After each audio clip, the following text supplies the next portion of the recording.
하나님 말씀은 에스겔 24장입니다. 에스겔 24장 1187페이지인데요. 24장 우리 5절까지 한 절씩 교도하도록 하겠습니다. 24장 1절입니다. 아홉째 열째 달 열째 날에 여호와의 말씀이 내게 임하여 이르시되 인자야 너는 날짜 곧 오늘의 이름을 기록하라. 바벨론 왕이 오늘 예루살렘에 가까이 왔느니라. 너는 이 반역하는 족속에게 비유를 베풀어 이르기를 주 여호와께서 이같이 말씀하시기를 가마 하나를 골라 건 후에 물을 붓고 양떼에서 한 마리를 골라 각을 뜨고 그 넓적다리와 어깨 고기의 모든 좋은 덩이를 그 가운데에 모아 넣으며 고름뼈를 가득히 담고 그 뼈를 위하여 가마 밑에 나무를 쌓아 놓고 잘 삶되 가마 속의 뼈가 무르도록 삶을 지어다. 아멘. 지금 24장에 이제 우리가 오늘 에스겔 말씀을 보는데요. 24장은 12장서부터 시작된 하나님 말씀의 결론입니다.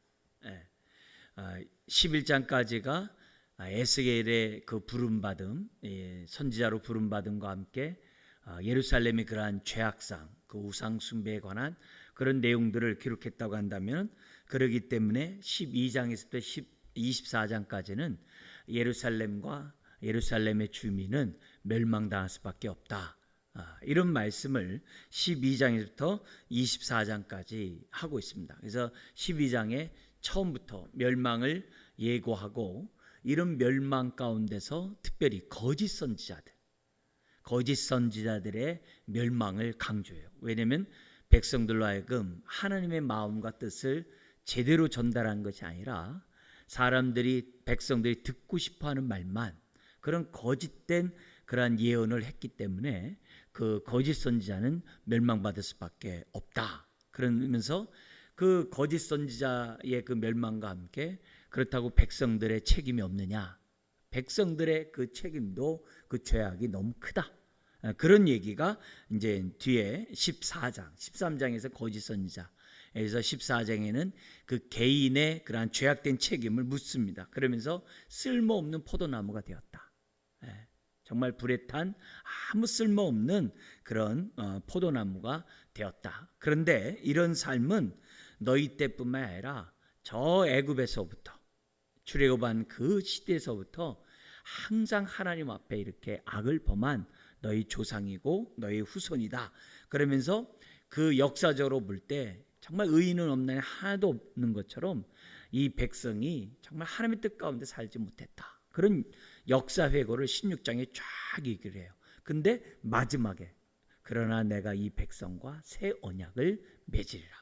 예수 그리스도와 함께 맺은 그 새 언약을 예고하는 그런 장면이 그들의 그러한 불순종의 역사를 기록하면서 마지막에 기록해요. 그러면서 너희들이 이렇게 멸망받는 것은 다른 게 아니다.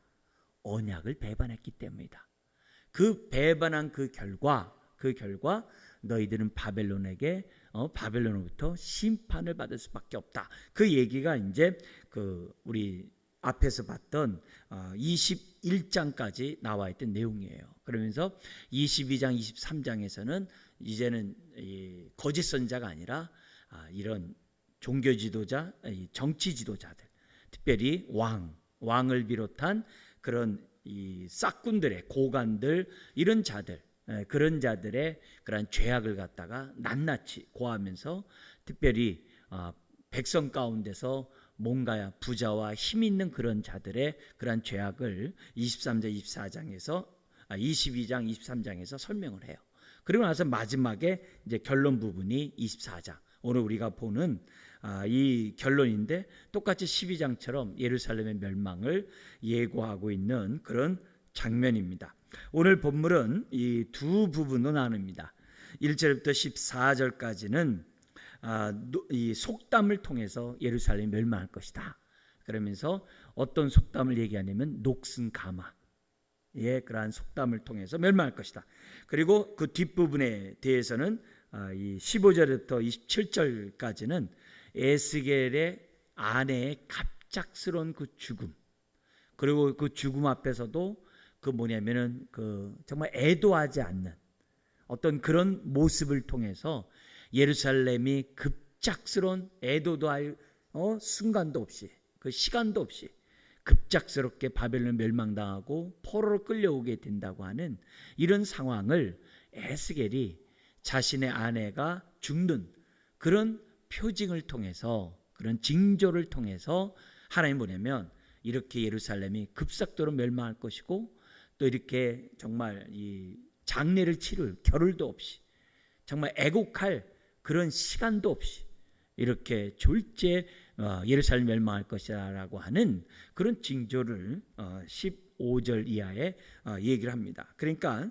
속담과 징조를 통해서 예루살렘의 멸망이 임박했음을 지금 우리들에게 가르쳐주고 있습니다. 자, 먼저 첫 번째 단락, 어떤 속담을 통해서 예루살렘 멸망을 예고하는가? 이 메시지가 떨어졌을 때 그 시기가 1, 2절에 나와 있는데요.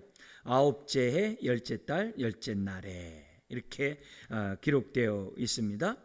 요거는 뭐냐면은 이 3차 바벨론의 침략이 있거든요. 예루살렘에 침략이 있는데 3차 그 멸망 당하기 약 3년 전, 3년 전에 이 메시지가 이제 떨어졌다는 거예요. 이제 주전 588년으로 이제 역사적으로 얘기하는데요.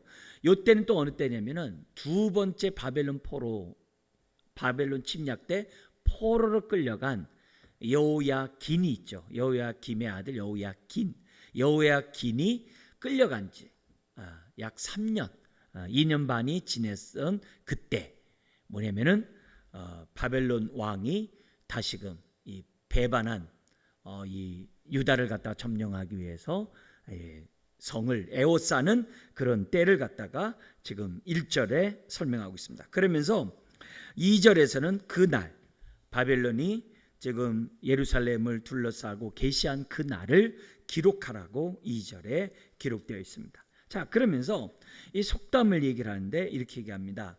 너는 이 반역한 족속에게 비유를 베풀어 이르기를. 이 에스겔에서는요, 이 비유에 대한 메시지가 많이 나와요. 17장, 18장 다 비유의 메시지를 이렇게 많이 설명하는데요. 이 비유를 통해서 하나님이 주시는 그 메시지의 그 내용은 뭐냐면 다 조롱이에요. 조롱. 뭐냐면 하나님의 말씀을 어기고 우상 숭배하고 정말 자기 마음 뜻대로 살아가는 그 인생은 세상으로부터 멸망당함으로 조롱당할 수밖에 없다는 그런 내용이 다 이 비유의 내용으로 돼 있어요. 그러니까 여기에 나오는 3절에 나오는 여기 족속에게 비유를 베풀어, 이 얘기도 뭐예요?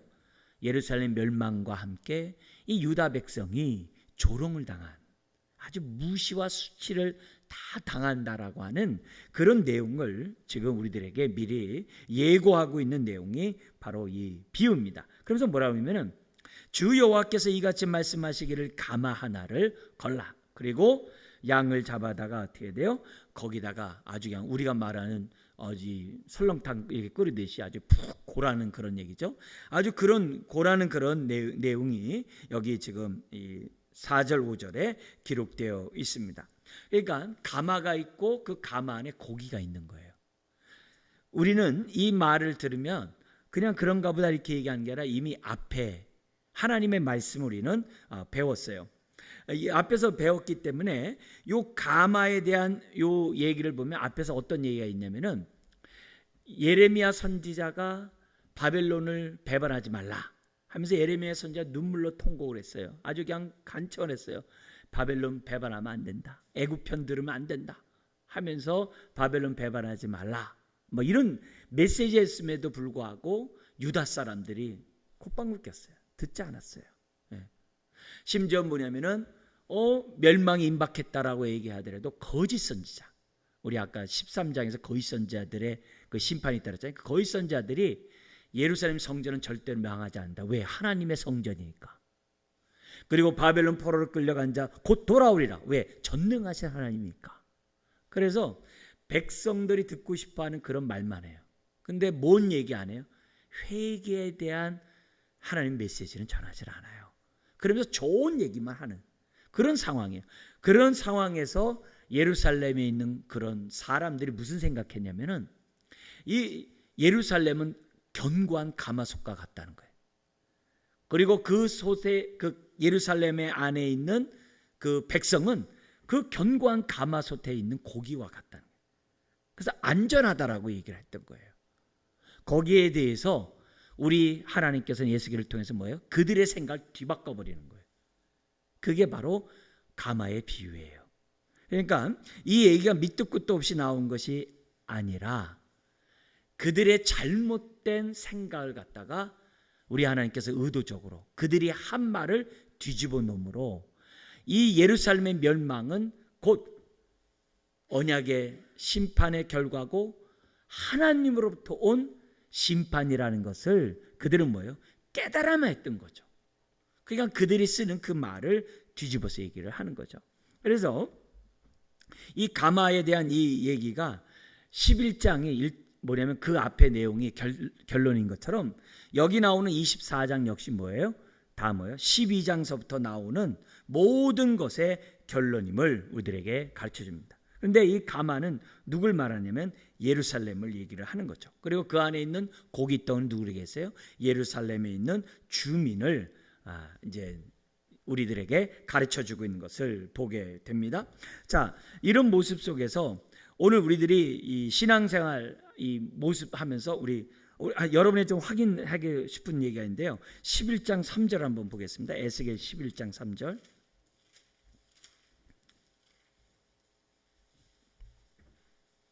11장 3절을 눈으로 좀 확인할 필요가 있는데요. 우리 같이 한번 읽겠습니다. 그들의 말이 집 건축할 때가 가깝지 아니한즉 이 성읍은 가마가 되고 우리는 고기가 된다 하나니.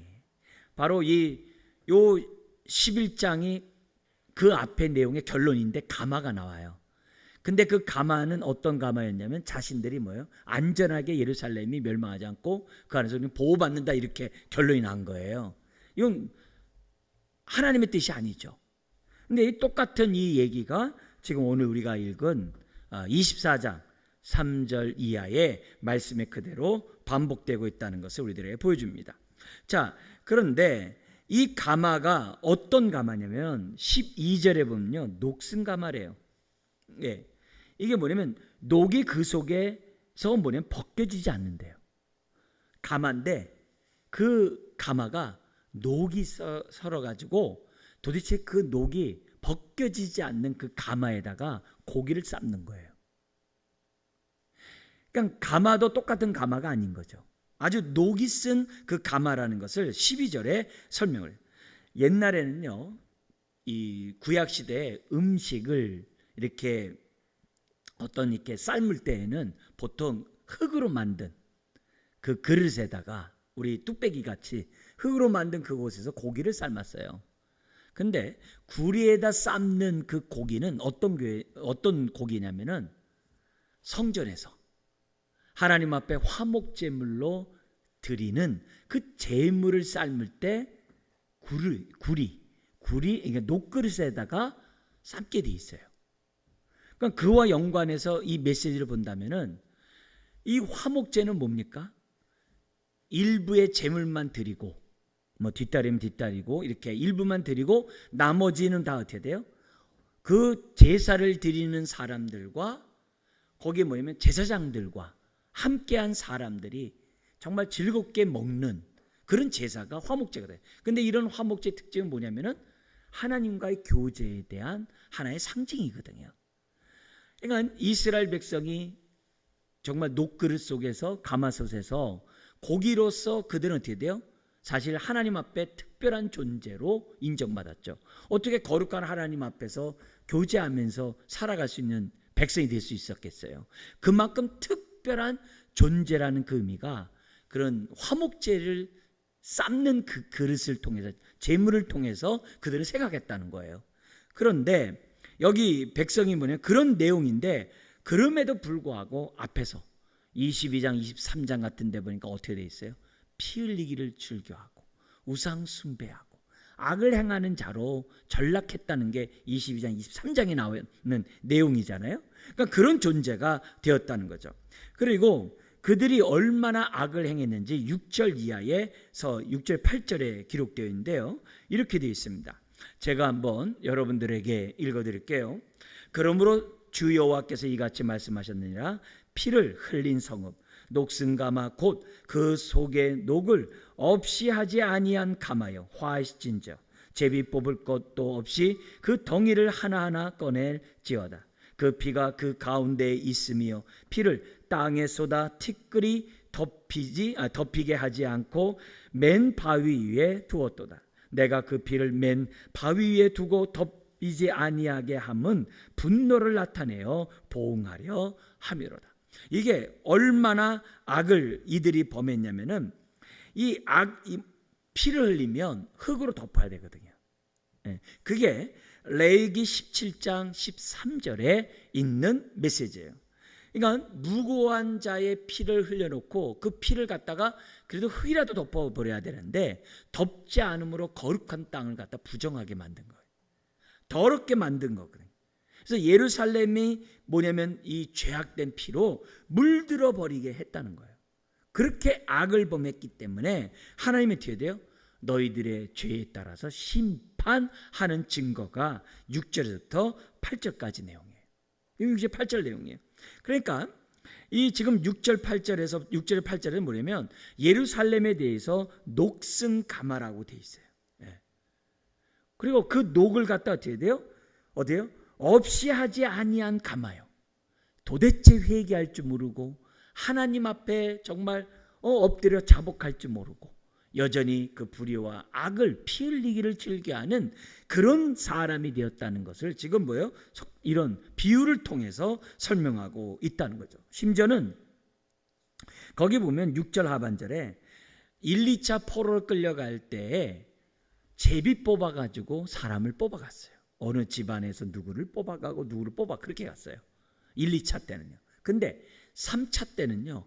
거기에 뭐예요? 녹이 쓴 그러한 백성들, 죄악으로 물든 자들 남겨둘 이유가 없는 거죠.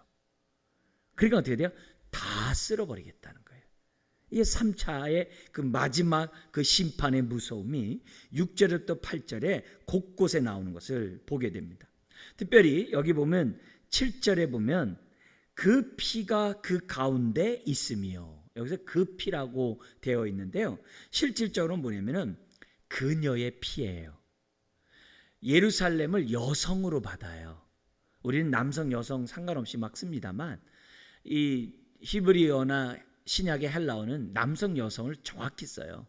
여기서 보면 그녀의 피인데 그녀는 누굴 말하면 예루살렘의 피를 말해요. 그러니까 예루살렘 사람들이 하나님 앞에서 얼마나 많은 피를 흘리고 그 피를 덮지도 않으므로 이 예루살렘 전체를 부정하게 만들었는지를 이제 설명하고 있는 거예요. 이 부정한 것이 왜 나쁜 거죠? 우리 그동안 얘기했던 게 뭐예요? 하나님의 임재의 그런 뭐예요? 사건을, 하나님의 임재하신 그 하나님을 갖다가 무시하는 행위예요. 하나님의 임재의 장소인 예루살렘을 더럽히게 하는 장소인 거예요. 그러니까 그 예루살렘의 성에 하나님이 임재할 수가 없는 거죠. 왜요? 피로 부정하게 만드는데 어떻게 거룩한 하나님이 임재하겠어요? 오히려 어떻게 돼요? 포로 공동체에 하나님이 어떻게 돼요?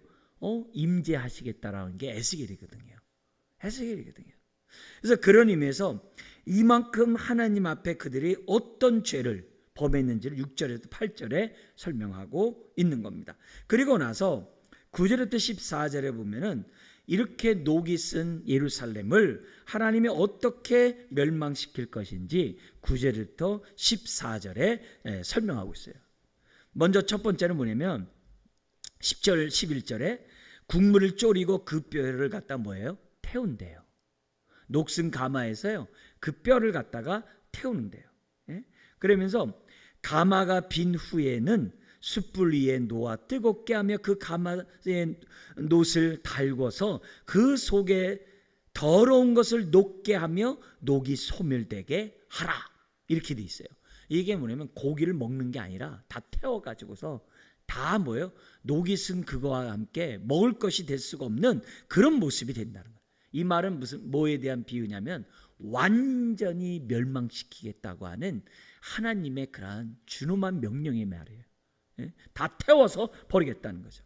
그래서 12절에 뭐냐면 녹이 너무 많아가지고 벗겨지지도 않고 불로도 없어지지 않는데요. 불로도 없어져요. 이 말은 뭐냐면 죄가 아주 극에 달았다는 표현이에요. 극에 달하는 표현이에요. 그래서 그들이 범한 그 죄가 아까는 6절 8절에는 피 흘린 거였잖아요. 여기서는 또 뭐냐면 그 많은 그들이 범한 죄 가운데 하나를 얘기해요. 그게 뭐냐면 13절 14절의 음란이에요. 그래서 13절 같이 한번 읽겠습니다. 너의 더러운 것들 중에 음란이 그 하나이니라. 내가 너를 깨끗하게 하나 내가 깨끗하여지지 아니하니 내가 네게 향한 분노를 풀기 전에는 내 더러움이 다시 깨끗하여지지 아니하리라. 도대체 마음과 영을 새롭게 하고 하나님 앞에 회개하는 마음을 가져야 함에도 불구하고 그렇지 않으니까 아주 그냥 덕지덕지 이렇게 붙어있는 것처럼 노새 어떻게 돼요? 그 탄 것들이 그냥 달라붙어 가지고 도무지 쓸모가 없는 그런 자라는 거예요. 뭐 때문에요? 음란을 범해요. 이들이 범한 음란이 뭡니까? 우상숭배와 강대국을 의지하는 정치적인 음란, 하나님 외에 다른 것을 의지하는 그런 음란의 죄를 범한 것임을 앞에서 얘기를 했거든요. 그 결과 14절 내 모든 행위대로 너를 심판하리라. 자, 여기서 지금 예루살렘 멸망이 이렇게 아주 그냥 정말 진멸할 것을 하나님 말씀하셨는데요. 여기서 우리들이 교훈 얻어야 될 것이 뭐냐면 이스라엘 백성들은 자신들이 하나님의 참된 백성이라고 착각했다는 거예요. 마치 예수님 시대의 바리새인처럼 바리새인의 누룩을 조심하라는 주님의 말씀이 있었던 것처럼 바리새인들은 자신들이 하나님의 참된 백성이라고 착각했던 거예요. 그러니까 바리새인이나 지금 뭐예요? 바벨론에 멸망하는 이때 사람들이나 다 뭐예요? 자기들 스스로는 참 백성으로 착각했다는 거죠. 그렇다고 한다면 오늘 이 시대를 살아가는 오늘 현재에도 교회 안에 있으면서 스스로 참된 성도라고 착각하는 사람들도 있다는 걸 얘기를 해요. 그걸 우리들에게 지금 보여주고 있어요. 그렇다고 한다면 오늘 중심을 보시는 하나님이 목사인 저를 비롯해서 여러분 자신들의 모습을 봐야 하는 거죠. 열매를 보아 그 나무를 알듯이 정말 우리들의 삶의 모습을 보면서 내 믿음이 진짜인지 하나님 앞에 참된 백성인지 아닌지를 저와 여러분들이 점검해 봐야 되겠죠. 그래서 이런 말씀이 있을 때마다 다른 사람에게 적용하는 것이 아니라 나에게는 냉정할 정도로 적용하는 저와 여러분들이 되어야만 한다는 거죠. 특별히 이 이스라엘 백성이 잘못한 것이 뭡니까? 언약을 파기한 거잖아요. 언약 백성임에도 불구하고 언약에 대해서 뭐예요? 불순종하는 그런 죄를 범한 거잖아요. 그 결과 피를 흘리고 음란도 하고 이런 거죠. 그러니까 이 사람들은 뭐냐면 이 당시 사람들은 언약 백성, 하나님과의 친밀함을 상실한 자라는 것을 우리에게 보여주거든요. 언약 백성이라는 말만 있는 게 아니라 언약 백성답게 사는 것이 언약 백성이죠. 더구나 신약을 살아가는 저와 여러분들은 새 언약 백성이 되면 뭐라고 그래요? 성령이 부어져서, 그죠? 성령이 그 마음에 부어져서 하나님을 각 사람이 인격적으로 알게 된다 그랬어요. 그죠? 에레미야 선지자를 통해서 새 언약이 임할 때 주시는 현상이에요. 뿐만 아니라 죄를 인지한다 그랬어요. 죄를 안다 그랬어요. 죄를 안다 그랬어요. 그게 굉장히 중요한 거예요. 성령님이 각 사람의 임한 거와 함께 하나님을 인격적으로 각 사람이 아는 거와 동시에 뭐냐면 나의 죄를 안다는 거예요. 나의 죄. 그게 새 언약 백성이 될 때 주어지는 현상이에요. 그러니까 이걸 통해서 나의 모습을 봐야 되는 거죠. 나는 얼마나 언약 백성으로 하나님을 인격적으로 알아가고 있는가. 그게 중요한 거죠. 뿐만 아니라 내가 내 알 뿐만이 아니라 내 삶 속에서 내가 얼마나 정말 하나님의 말씀에 비추어서 나의 죄를 보고 있는가? 정말 나의 죄를 내가 직시하고 깨닫고 있는가? 그래서 나의 모습에서 오늘도 회개하는 그런 상한 마음으로 말씀 앞에 섰는가? 그것이 새 언약 백성이 가져야 될 하나의 열매거든요. 그렇다고 한다면 오늘 여기 예루살렘에 있는 백성은 뭐예요? 입술은 주여 주여 하면서도 하나님 뜻대로 살지 않았어요. 이건 뭐예요? 하나님과의 인격적인 그 관계가 형성되어 있지 않다는 거죠. 그러니까 하나님을 안다라고 하지만 정말 자기네들은 모르고 있는 거죠. 뿐만 아니라 자신들이 범죄한 죄를 모르고 있어요. 하나님이 이렇게 몇 번이나 지적하더라도 회개하지 않아요. 피 흘린 죄를, 우상 숭배한 죄를, 음란한 죄를 지적해도 회개할 줄 몰라요. 그러니까 녹슨 가마에 다 태워버린 그 양의 제물과 같은 거죠. 그 양과 같은 거죠. 아무런 쓸모없는 그 모습이 되는 거죠. 도대체 쓸모가 없으니까 뭐가 되는 거예요? 하나님의 거룩한 임재가 예루살렘 성전에 더 이상 있을 수 없는 상황을 우리들에게 보여주고 있는 거예요. 그렇다고 한다면 오늘도 우리가 새 언약의 백성에 따라 저와 여러분들의 마음과 삶을 비춰봐야 되는 거죠. 성령이 우리에게 주신 모습은 하나님 인격적으로 알고 죄를 회개하고, 그럼 또 하나가 뭐 있어요? 순종하는 자로 삼고자 하는 것이 성령이 오신 목적이거든요. 그렇다고 한다면 오늘 우리들이 바리새인처럼 율법을 지키되 입맛에 맞는 것만 지키는 그런 자가 되는 것이 아니라, 또 에스겔의 멸망받은 이스라엘 백성처럼 부분적으로 하나님을 경외하고 우상 숭배하면서도 내가 어떻게 돼요? 나 하나님께 순종했네 라고 하는 것이 아니라, 오늘 우리가 하나님의 말씀 앞에서 정말 하나님의 말씀 모든 것을 순종하려고 하는 저와 여러분들이 돼야 한다는 것을 우리에게 보여줘요. 무엇보다도 13절에 보면요, 이들은 자신들의 죄에 대해서 도대체 깨끗하게 하려고 하지 않아요. 왜 그래요? 고의적으로 죄를 범했기 때문에. 자기가 죄를 범하고 싶어서 고의적으로 범했기 때문에 회개할 그게 없다는 거예요. 그러니까 하나님은 어떻게 돼요? 14절에 너 모든 행위대로 너를 심판하겠다. 너 피를 흘린 다음에 피를 덮지 않았어? 바벨론이 와가지고 군대가 와서 너희들 갖다 진멸한 다음에 너희 피를 덮어줄 자가 없게 하겠다는 거예요. 장사를 치를 자가 없도록 다 하나님이 진멸하겠다. 포로로 끌려갈 때도 남겨놓지 않고 다 끌고 가버리겠다. 나를 위해서 울어줄 자가 없도록 다 끌고 가버리겠다는 거예요. 그게 앞에서 하나님이 말씀하신 거거든요. 여러분 10절에서 11절에서 주어진 메시지가 뭐예요? 하나님이 죄를 심판하되 철저히 심판하겠다는 것이 10절과 11절이에요. 철저히 남김없이 숨김없이 다 찾아서 심판하겠다는 거예요. 그래서 이 밤에 하나님 앞에 기도해야 될 것이 뭐냐면 12절이에요. 혹시 내 안에 이 녹이 벗겨지지 않는 죄가 무엇인지, 내 안에서 정말 여전히 죄의 낙을 즐기면서 내가 붙잡고 있는 죄가 뭔지를 저와 여러분들이 보게 해달라고 하나님 앞에 기도해야 돼요. 주님, 내 죄를 보게 해주십시오. 벗기지 않고 내 안에 딱 달라붙어 있는 죄가 뭔지, 그 죄가 나를 이끌고 있겠죠. 그러니까 날 벗어나지 못하겠죠. 그것이 무엇인지를 알게 해달라고, 그래서 급히 정말 긁어낼 죄가 뭔지를 해달라고 우리가 기도해야만 한다는 거죠. 그래서 우리가 이 13절에 보면은 하나님이 그렇게 깨끗하게 하고자 하더라도 그 하나님의 명령을 아주 소홀히 여기고 아주 정말 귀찮게 여기는 그 백성들의 그 모습이 저와 여러분들이 돼서는 안 되는 거죠. 우리 하나님은 14절에 있는 것처럼 끝까지 돌이키지 않으면 마지막에는 우리 하나님이 어떻게 돼요?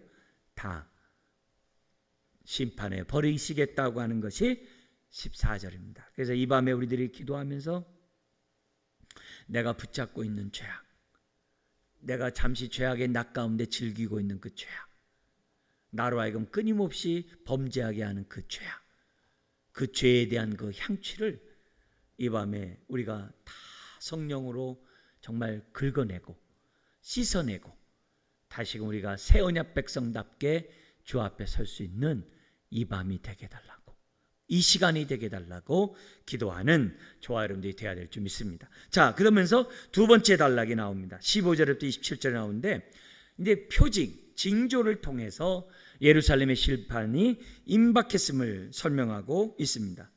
그래서 예스겔의 부인의 급작스러운 죽음과 예루살렘의 급작스러운 멸망이 서로 연결되는 내용이에요. 그걸 징조로 보셔야 됩니다. 그래서 12장 뭘로 시작했어요? 12장 예루살렘 멸망할 때 에스겔이 포로 행장을 하고 성벽을 뚫어 가지고서 이렇게 나가는 모습으로 뭐냐면 앞으로 이렇게 멸망할 것이다, 바벨론에 의해서 이렇게 멸망하고 포로를 끌려갈 것이라는 것을 12장 처음에 포로 행장을 했었어요. 그게 이제 마지막에 24장에서는 자기 아내의 갑작스러운 죽음을 통해서 정말 예루살렘이 이렇게 멸망할 것임을 지금 뭐예요? 또 보여준 거예요. 퍼포먼스 하고 있는 거예요. 그러니까 이걸 보면 에스겔이 하나님의 말씀을 대언하는 그 사명을 감당하는 에스겔에게는 얼마나 많은 큰 슬픔인지 몰라요. 그러니까 에스겔뿐만 아니라 호세아도 똑같잖아요. 하나님 메시지를 전하는 그 고통을 아내를 통해서 체험하잖아요.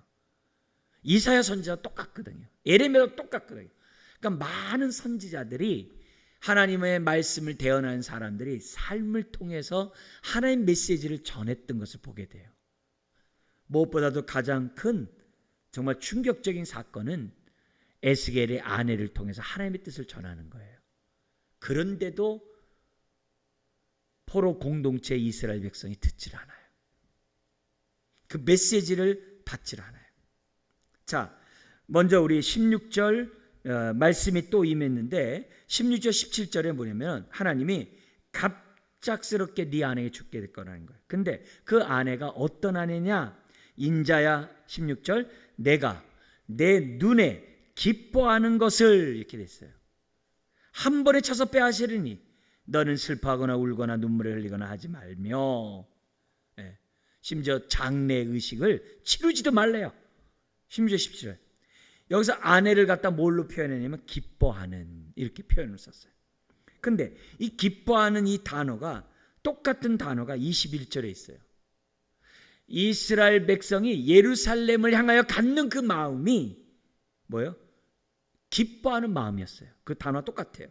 그래서 여기 보면 뭐라고 되면 21절에 내 성전은 너희 세력의 영광이요 너의 눈의 기쁨이요 그랬어요. 너의 눈의 기쁨이요라는 단어와 똑같은 단어예요. 그러니까 에스겔이 자기 아내를 바라볼 때 정말 기뻐하는 눈으로 봤어요. 그렇듯이 예루살렘에 있는 이스라엘 백성이 하나님의 성전을 바라볼 때 기뻐하는 눈으로 봤다는 거예요.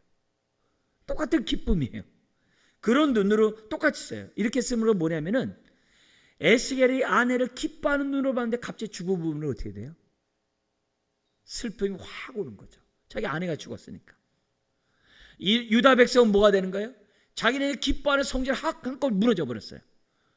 그러니까 자기가 기뻐하는 그 예루살렘을 보면서 누리는 그 기쁨이 한순간 없어져 버린다는 거예요. 그렇게 연결되는 거예요. 그러니까 얼마나 참 끔찍한 이 표현인지 몰라요. 자, 그러면서 16절에 아내의 죽음 앞에 뭐라 그래요? 슬퍼하거나 울지 말래요.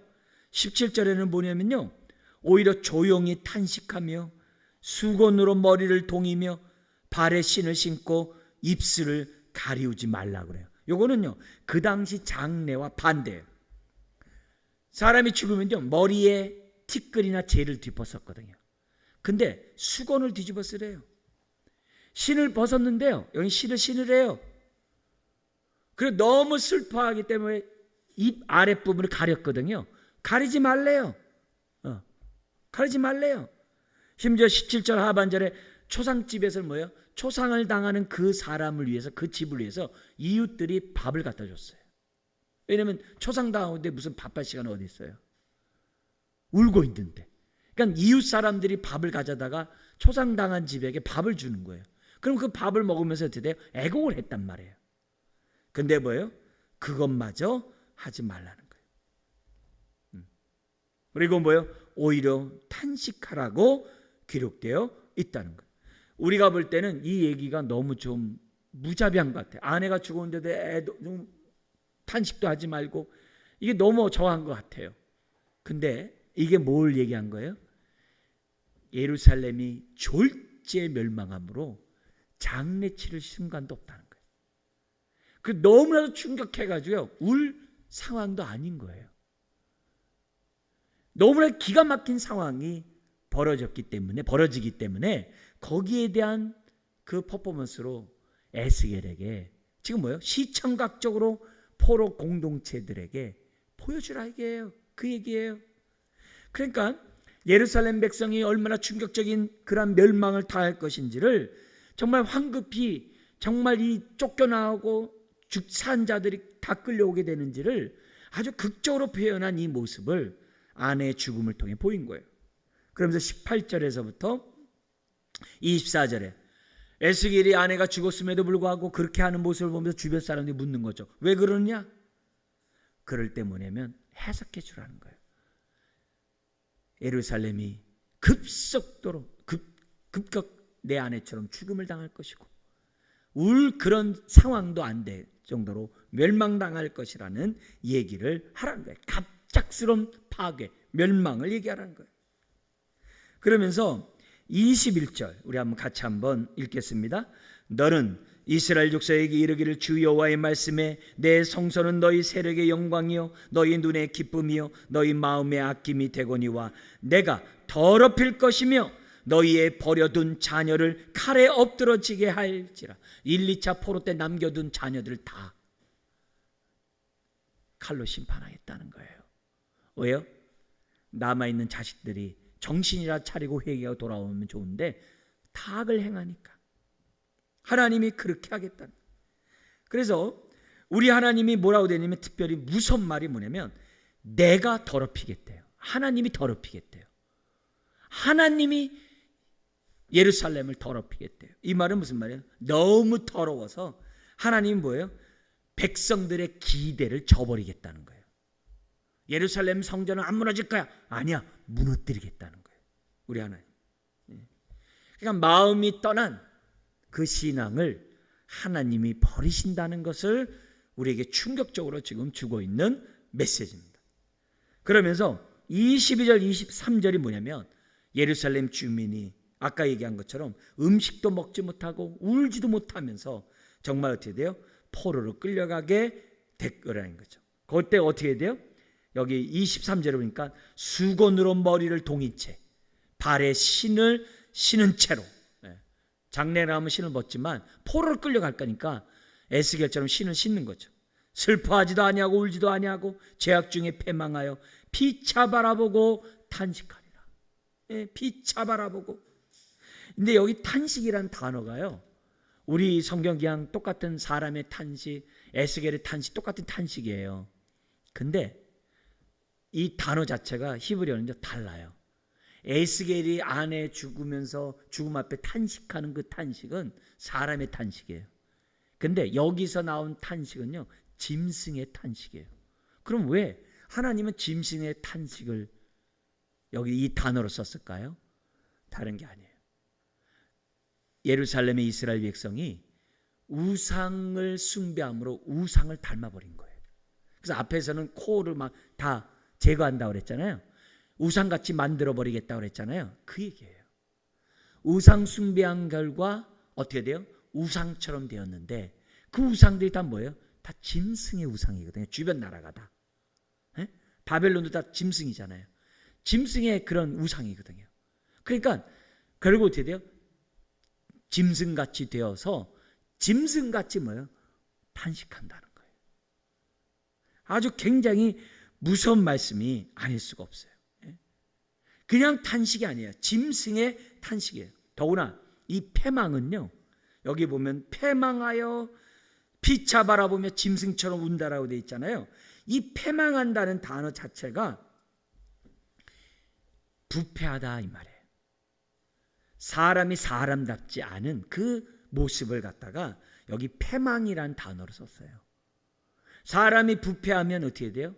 사람답지 않으면 어떻게 돼요? 우상숭배함으로 비인간화가 됐다는 거예요. 그런 표현을 갖다가 성경에서 우리들에게 가르쳐줘요. 그러니까 여기서 우리가 중요한 주님이 교훈을 주는 거죠. 여러분, 내가 어떤 것을 사랑하느냐에 따라서 닮게 돼 있어요. 우리가 살아계신 주님을 우리가 바라보면, 주님을 사랑하면 주님을 닮게 돼 있어요. 그러나 돈을 사랑하면 돈을 닮게 돼 있고, 정말 우상을 사랑하면 우상을 닮게 돼 있고, 자기의 야망을 사랑하면 정말 짐승같이 바뀔 수밖에 없다는 것을 우리에게 보여주는 거예요. 그런 의미에서 이 예배가 저와 여러분들에게 얼마나 소중한지 몰라요. 왜요? 믿음의 주여 믿음 온전케 하는 주님을 바라보고 영광의 주님을 바라보면서 우리들이 예배를 드리고 있기 때문에 정말 주님을 사랑하는 이 예배가 얼마나 우리를 인간답게 만드는지 몰라요. 사랑하는 성도 여러분, 정말 새 언약의 축복은 성령님을 통해서 하나님을 아는 거라 했어요. 우리가 하나님을 알아갈 대로 하나님을 사랑하게 돼요. 정말 하나님을 신뢰하게 돼요. 하나님 앞에 내 삶을 맡기게 돼요. 맡기되 온전히 맡기게 돼요. 아이가 엄마 품에 안기듯이 안기게 되어 있어요. 그 시편에도 시인의 고백이잖아요. 주님 품에 안길 수 있는 그런 주님을 우리가 사랑한다는 것이 저와 여러분들이 엄청난 축복이라는 거예요. 결국 하나님의 형상을 따라 왜 우리를 만드셨어요? 하나님 사랑하라고. 근데 하나님의 형상을 따라 지음받은 인간이 우상을 사랑함으로 우상을 닮고 짐승이 됐으니 그 삶이 거기에 탄식밖에 뭐 있겠어요. 오늘 우리들이 정말 하나님의 형상을 회복하는, 또 닮아가는 저와 여러분들이 돼야 되겠다. 이 메시지를 통해서 다시 한번 생각하고, 주님, 우리가 주님만 사랑하게 해주십시오. 그런 마음을 가져야 될 줄 믿습니다. 자, 그렇게 하면서 24절에 이런 얘기합니다. 같이 한번 읽겠습니다. 이같이 에스겔이 너희에게 표징이 되리니 그가 행한 대로 너희가 다 행할지라. 이 일이 이루어지면 내가 주 여호와인 줄을 너희가 알리라 하라 하셨느니라. 지금 뭐예요? 심판을 당함으로 언약의 말씀을 배반했기 때문에 우리가 심판받은 거다. 바벨론이 아니다. 하나님의 말씀을 어겼기 때문에 하나님으로부터 바벨론이 도구가 돼서 심판을 받은 것뿐이다. 하나님이 하나님의 성전을 뭐라 그래? 더럽힌 이유는 내가 녹슨 가마가 되어서 내가 어떻게 돼요? 죄를 회개하지 않고 피를 흘리고 정말 음란을 저지른 이 악을 범했기 때문에, 하나님의 임재를 거부했기 때문에 이런 심판을 당한 거다 하면서 여호와인 줄을 너희가 알리라. 여러분, 우리가 하나님을 알 때 사랑을 경험하면서 알아야지 두들겨 맞으면서 알면 안 되잖아요. 그죠? 빨리 우리 안에 붙어있는 녹슨 찌꺼기들을 제거하자고요. 빨리 제거하자. 그렇지 않으면 녹슨 가마에서 고기를 삶으면요, 그 고기를 못 먹어요. 우리 안에 있는 이 녹슨 것을, 이 빨리 회개할 것들을 안 해놓고 우리가 신앙생활하면요, 하나님 말씀도 다 곡해서 듣고요, 하나님의 은혜도요 다 아주 그냥 값싸게 여기고요, 다 부정하게 돼요. 하나님의 그러한 뜻들이 다 왜곡돼요. 빨리 녹을 제거하고 순전한 마음으로 하나님 말씀 아멘을 받는 저와 여러분들이 되어야 될 줄 믿습니다.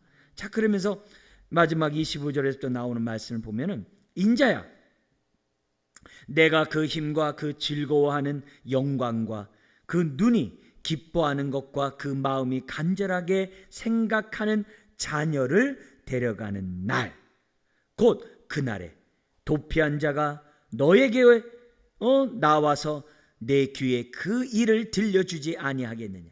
그날에 에스겔 너의 입이 열려서 도피한 자에게 말하고 다시는 잠잠하지 아니하리라. 이같이 너는 그들에게 표징이 되고 그들은 내가 여호와인 줄 알리라. 여기 돼 있어요. 여기 보면은 지금 25절은 뭐냐면 이스라엘 백성이 성전을 갖다가요 요새처럼 생각했다는 거예요. 그 증거가 뭐냐면 인자야 내가 그 힘과 이렇게 됐어요. 이 힘이 다른 데서는 요새란 말이거든요. 내가 그 요새와 그 즐거워하는 영광과 그 눈이 기뻐하는 그것과 그 마음에 간절하게 생각하는 자녀를 데려가는 날.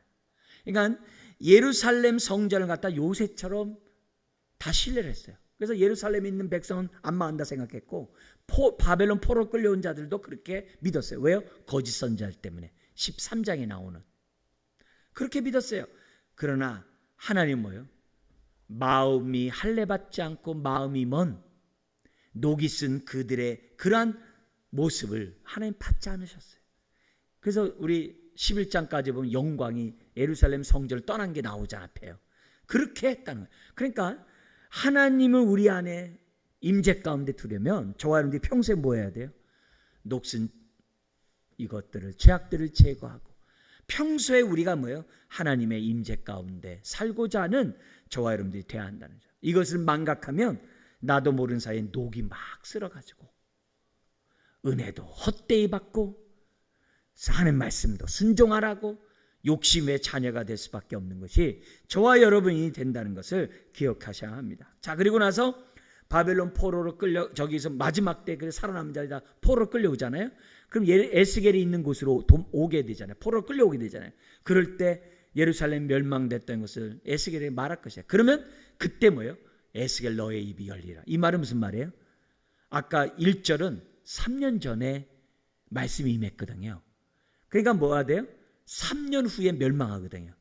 그 동안 에스겔은 뭐 하고 있어요? 입을 닫고 있는 거예요. 이거 한 말 하고 입을 닫고 있었다는 것을 보여줘요. 자, 그런데 놀라운 것은 입이 열리자마자 어떤 일이 벌어지냐면 33장 이후 하나님이 회복의 메시지, 앞에서 새 언약을 맺으라는 그 메시지가 에스겔이 이제는 저주의 메시지가 24장에 딱 끝나거든요. 딱 끝나고 나중에 입을 딱 열자마자 뭐가 되냐면 새 언약의 축복이 33장부터 강같이 막 흐르는 거예요. 빨리 33장 가고 싶은데 25장에서부터 32장을 봐야 돼요. 왜냐? 이스라엘이 예루살렘 멸망할 때 주변 나라도 심판당하거든요. 근데 이 심판당하는 게 언약의 관계 속에서 우리가 깨우쳐야 돼, 깨달아야 될 말씀들이 너무 많아요. 그래서 제 마음 33장으로 가고 싶지만 순서에 따라서 25장에서 32장 주변의 7개의 나라가 왜 심판받는지를 보면서 다시 한번 저와 여러분들에게 경고의 메시지로, 정말 우리가 교훈의 메시지로 삼는 또 그 시간이 될 때 33장에서부터 주시는 하나님의 은혜가 아멘으로 받을 줄 믿습니다. 그때까지 우리 안에 녹슨 것을 막 깨끗이 아주 씻어내고 아주 깎아내고 아주 그냥 고기를 삶더라도 녹이 묻어나지 않는 정말 그런 마음밭 갖기를 다시 한번 주의 이름으로 축원드립니다. 기도하겠습니다. 하나님 아버지, 에스겔은 하나님 말씀을 전하기 위해서 온갖 고통을 다 당하고 심지어 사랑하는 기뻐하는 아내의 죽음까지도 또 장례까지도 정말 하나님의 뜻을 이루는 도구가 됐던 것을 보게 됩니다. 아버지 하나님, 그가 당한 그 고난을 통해서 더욱더 하나님의 말씀이 힘있게 사람들에게 전달됐던 것을 보게 됩니다. 주님, 우리를 참으로 하나님의 왕 같은 제사장으로 부르시고 하나님의 자녀로 하나님의 뜻을 전하는 자로 부르셨는데 주여, 녹슨 가마가 되지 않도록 도와주옵소서. 녹슨 가마가 되지 않도록 도와주옵소서. 주여, 우리가 새 언약의 백성답게 성령으로 하나님을 더욱더 인격적으로 알아가고 죄를 자복하고 주의 말씀에 순종하며 살아가는 하나님의 백성들 다 되게 하여 주옵소서. 믿사오며 예수님의 이름으로 기도드리옵나이다. 아멘.